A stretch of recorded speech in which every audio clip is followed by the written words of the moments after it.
How's it going, everybody? It's Stas here. So in this video, like every single Sunday here on the channel, we're going to be breaking down the top stocks I'm looking at this week. I want to break down what happened last week in the markets. We'll take a look at SPY and QQQ. And since crypto has been crazy, we're also going to cover Bitcoin, Ethereum, Dogecoin. We'll just take a look at some crypto charts in this video as well. So sit back, relax, take a sip of your coffee. I hope you guys had a great weekend, and let's get right into the video. So look, guys, SPY, and we covered this stuff last week, but I know as the weekend comes, people forget, their memory gets a bit hazy, so that's what I'm here for, right? I'm going to remind you all what happened. So on SPY, which is the S&P 500 ETF, it tracks the index, right? The S&P index. We can see here we're seeing a bit of a double bottom, right? At about 400, 402, 405, that general 5-point range right there. And we saw a breakout a little bit on Wednesday, Thursday as well, and then Friday we popped up. We broke above 417.50, but we didn't end up holding that level as support. We actually dumped back off, and we closed at about 415. But nonetheless, I consider Friday a pretty good day for the bulls, even though the S&P closed red, because we were able to break out into the 418 level, which we haven't really done ever since the 10th of May, which was 2 weeks ago pretty much at this point, right? So we had 3 days in a row of some bullish price action, no doubt about it. But now for this week, guys, and I'm going to be looking at the futures tonight and pre-market tomorrow, I want to see if SPY simply breaks 418 and, more importantly, 418.50. I want to see SPY take out that high candle from Friday, which if we pull up the intraday chart, it's right around, 418.20. So I want to see a clear break above 418.20 into the 418s and preferably above 420. At that point in time, we could maybe see S&P go all-time highs. Maybe SPY takes out 423.59. It ends up going 425. That is very possible, and that is exactly why I have an alert at 418.50. So watch out for that. I mean, those are the main points that I have to talk about today on SPY. And QQQ, which is the NASDAQ 100 heavy ETF, this one looks a little bit funky, I'm not going to lie. We also have a double bottom breakout just like SPY. In this case, though, we took out that resistance at 327, where with SPY, remember, we failed to break out of the double top resistance from a couple days ago. So that is a good sign for QQQ. But a bad sign here is we failed at 333, right? That is right by the 180 SMA resistance here on the 4-hour chart. And 333 was also resistance back in February as well as back in the end of January. So although we are breaking out in terms of the double top resistance, we're still overall in a downtrend. So I wouldn't be surprised if this rally we saw in QQQ and the price action on Friday kind of confirms the start of this, right? I wouldn't be surprised if this was a bull trap and we maybe end up going down to test 316 again and ultimately break 316, right? So now that we looked at SPY and QQQ, let's talk about some crypto charts. Let's break those down quickly. So let me pull up my TradingView app and we'll be right back. Alrighty, guys, look, this is the Bitcoin chart, right? And we are currently sitting, as you can see on the bottom right, at 33,600, and we are seeing a bit of a rally on the intraday chart. Earlier in the day, we hit 31.2. So now we're up to 33.6, which is a pretty big pop. We're moving about $2,000 to $2,500 intraday here on Bitcoin. And pulling back that yearly chart, this is very important. And we mentioned this in the previous Bitcoin video I made maybe a week ago or something. And that was 30,000, right? 30,000 is such an important level considering that was the low from a couple of days ago when we saw that flash crash, right?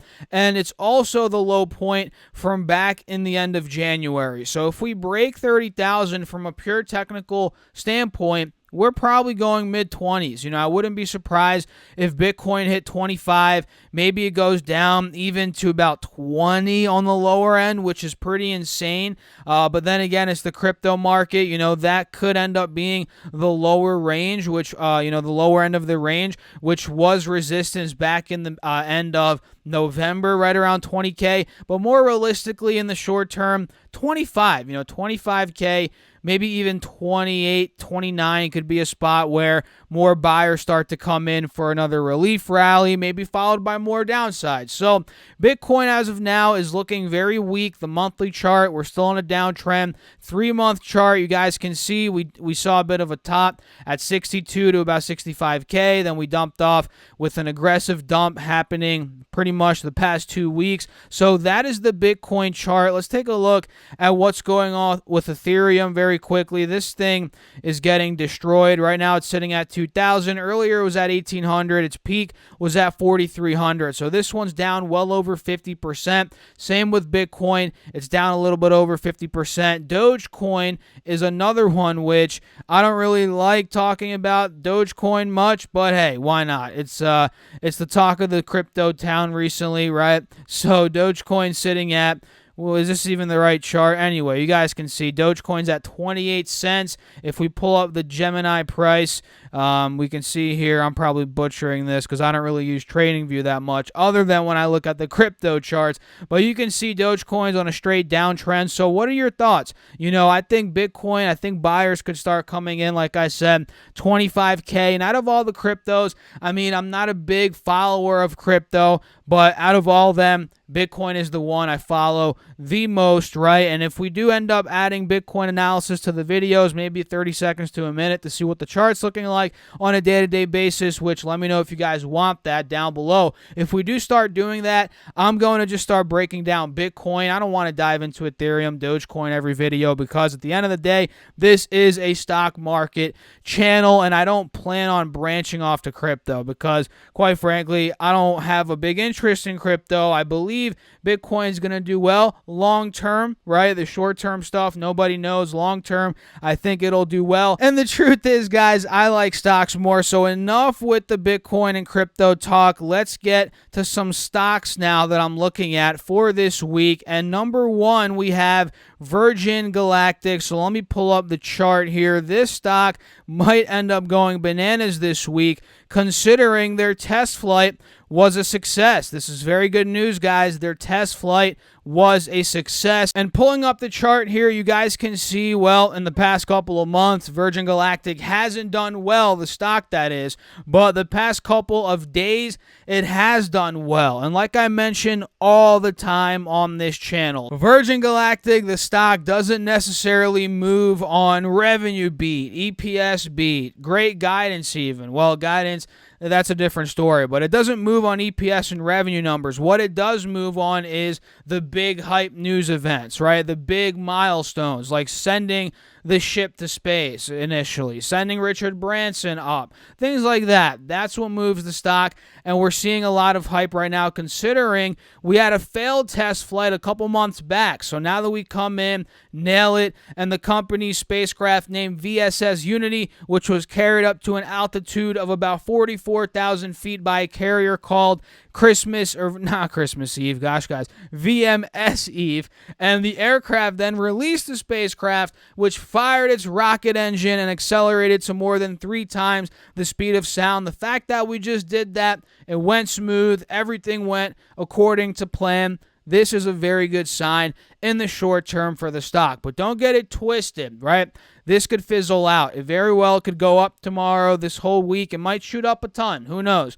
And 2 weeks come around, the stock fizzles out. That's the problem with these hype and these news-oriented stocks. It fizzles out, and then it needs another big piece of news for it to continue moving up. Another date to look forward to. And in this case, let's say Richard Branson flies up in a couple months. That's going to be another hype event. I could see the stock continuing to go up in that case leading up to that event. So we saw a big week last week, and I wouldn't be surprised if it continues to go up, but watch out. We're right by the 180 SMA here on the 4-hour chart, right by $23, $25. roughly, which was resistance back in the end of April. So I would want to see that level break. If so, that is where more momentum will kick in. And you guys know I have some fun money in Virgin Galactic, nothing serious. It's a speculative investment for me. And I bought this thing at $18, $20.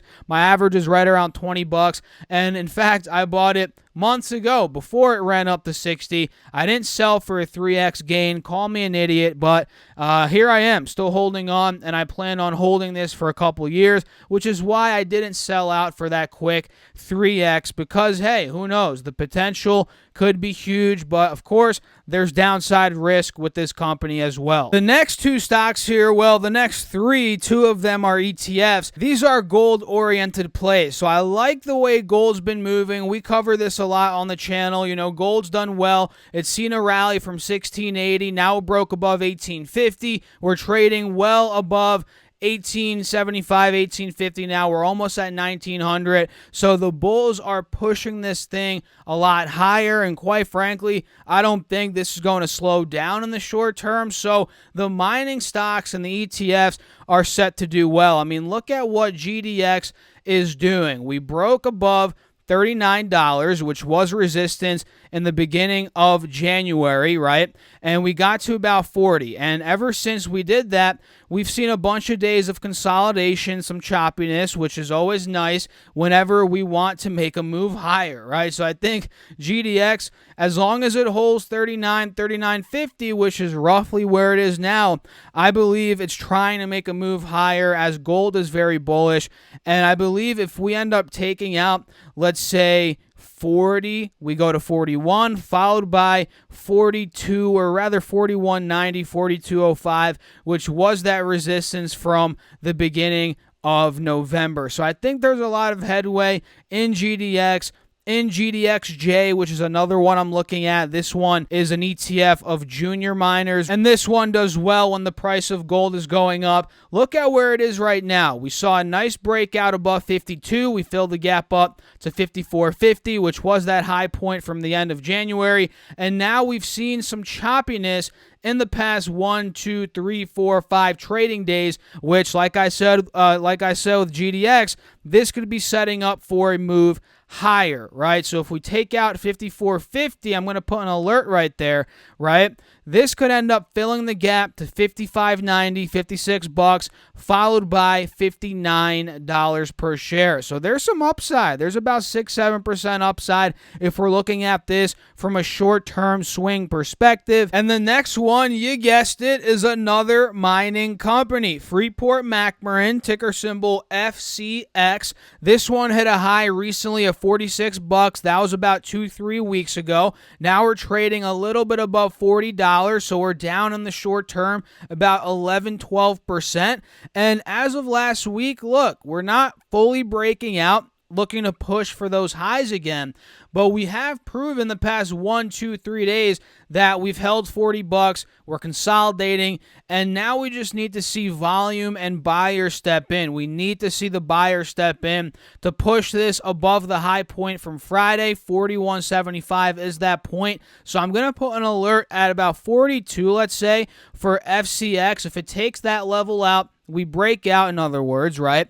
I'm thinking we have to take the 50 SMA out as well in the mid-42s. Above that point, too, we might be testing those highs again in the short term, and I'm liking this as a shorter term swing trade, which a lot of these, honestly, are shorter term focused. We're talking GDX, GDXJ, and the FCX plays, although I do have a long-term position in Barrick Gold, which I don't plan on selling. I bought that at $19. Now it's sitting at about $25, so I'm happy about that. That I'm holding long-term, but I'm looking to also trade the gold stocks in and out in the short term to make some income. So I like those. Snowflake is another one I'm looking at this week. They report earnings on the 26th, and there's no doubt about it. It doesn't take a rocket scientist to look at this chart And it hurts. It hurts. Let's just put it that way. Looking at this chart, it's obvious it's gotten crushed. The stock is down a ton. I mean, look at this. It's down from 430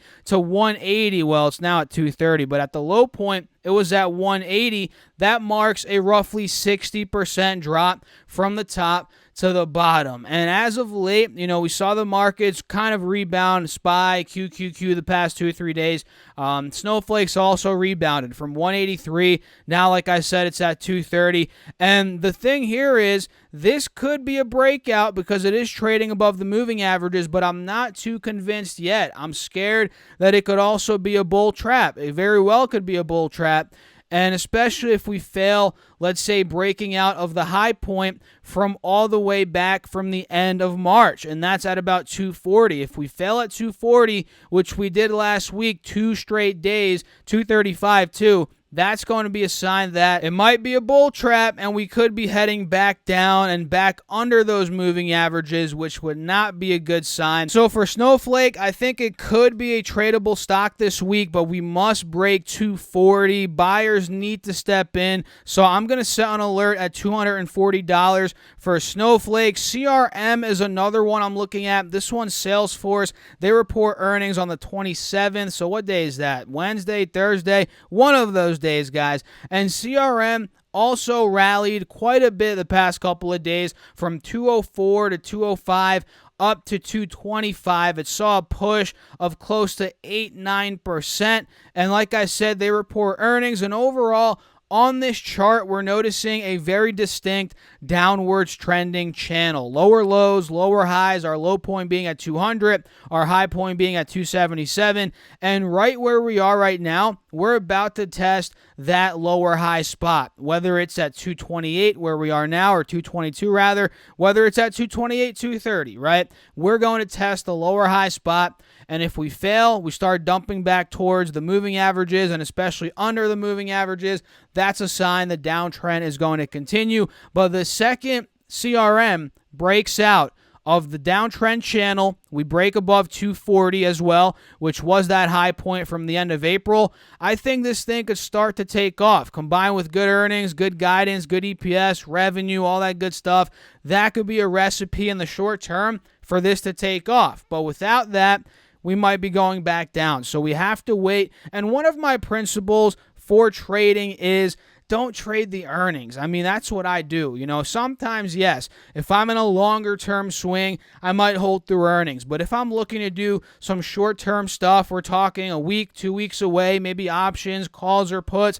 I'm not going to be betting the farm on CRM going up, for example, after earnings, going on calls that expire on Friday. That's not what I'm doing here. I want to see what they report, their EPS, the guidance, comments from the CEO, management team, whatever. I want to see that information first, see what the price action's looking like, and then make a decision, even if it means I miss out on a big move up or down. Because the thing is, when you gamble on earnings, guys, the truth is you're going to get burnt. You are. Trust me, I've been burnt. Which is why I made this rule for myself where if I'm doing short-term stuff, I'm not going to be gambling on earnings. I'm just not doing it. The next stock here I'm looking at is Best Buy, ticker symbol BBY. This one is down a good chunk. From 128 recently, we saw one heck of a move to 128 recently. I mean, look at this, guys. If I pull up the hourly chart, you can see, I don't know if that's a short squeeze or what, but it got from 122 to 128. It's only a 5% move, but it was a very quick move there. And ever since that, we pretty much topped and dropped all the way to 113. We're down about 12% from that spot. And overall, the uptrend is holding, believe it or not. We're at a higher low. Yes, we are under the moving averages here, which is not a good sign. But the trend is fighting to hold. Bulls want to probably fill this gap back towards the mid 120s. That's the move the Bulls want to make here. And with earnings coming up, like I said with CRM, if they do well, maybe we can see that move back up towards the low to mid 120s as long as the uptrend holds, right? Let's say we break under 110, we start pushing low hundreds. That's a different story. That would be a bearish move in my eyes. But again, if 115 holds, we pop higher. I think there's upside. The ascending triangle will likely play out here on the yearly chart, and that's just what I'm seeing. Let me know your thoughts down below, and if you guys are enjoying the video thus far, make sure to smash that like button, subscribe to the channel, because you don't want to miss out on all this content every day that I'm putting out here. And let's talk about the last stock, which is Costco, ticker symbol COST. And by the way, check out that Patreon if you guys want my real-time buys, sells, what I'm doing in the markets real time. That's all on Patreon, link down below. And the final stock is Costco, ticker symbol COST. This is one that also reports earnings this week. And the funny thing is, I bought this stock in my girlfriend's account for her. I bought a couple shares. I think it was like 3 or whatever. It doesn't matter how many shares I bought. But what matters is I timed the bottom at like $310, I think it was, and now look at the stock. It's at $380. And I mentioned this one on Patreon as well when it was at these low levels. I was buying in her account, but what the heck, man? I should have bought in my account. Now it's up 20%. But overall, it's bound to report earnings this week, on the 27th of May. And on the yearly chart, what we notice is we're right by all-time highs. In fact, we're failing at the recent all-time high from a couple of days ago and from a couple months ago back in the end of November. So I don't know, maybe we do fill the gap down if earnings are underwhelming. I kind of want that to happen, quite honestly. If we start going down towards the mid 300s, right around the 180 and the 50 moving averages here on the yearly chart, that could be a spot where buyers step in, right around 350, 360. But as of now, honestly, guys, I think the boat has sailed on Costco. Again, I bought in her account, didn't buy in my account. I'm an idiot, right? But now the move's been made in the short term. It's up 15, 20% from where it was during that sell-off, where I think that sell-off was unjustified, and it's done well. So look for the gap to fill down. Maybe we end up buying that 350 dip, but until then, I'm waiting till earnings. I want to see what goes down in this report, and that's it. I hope you all enjoyed the video. If you did, smash that like button, consider subscribing, check out that Patreon again down below. If you guys want more access to me, my real-time buy and sells, trades, options, whatever I'm doing is all on Patreon. That's again linked down below, or you can go to patreon.com/DasserFest. You could also get 2 stocks from WeBull. Those are valued up to $1,600. Simply deposit $100 and you get those 2 free stocks. And you can get $30 from M1 Finance by also depositing $100. All of those are free. Link down below. I'll catch you all in the next video, which, oh, by the way, I made a video yesterday talking about why the markets could be overvalued. We talk about the Shiller PE ratio, the federal funds rate. Check out that video. It's more of a fundamental-based video. Very important. It's a must-watch. I'll put it up here. Click that. Check it out. See you guys there. Thanks again for tuning in as always. Peace out.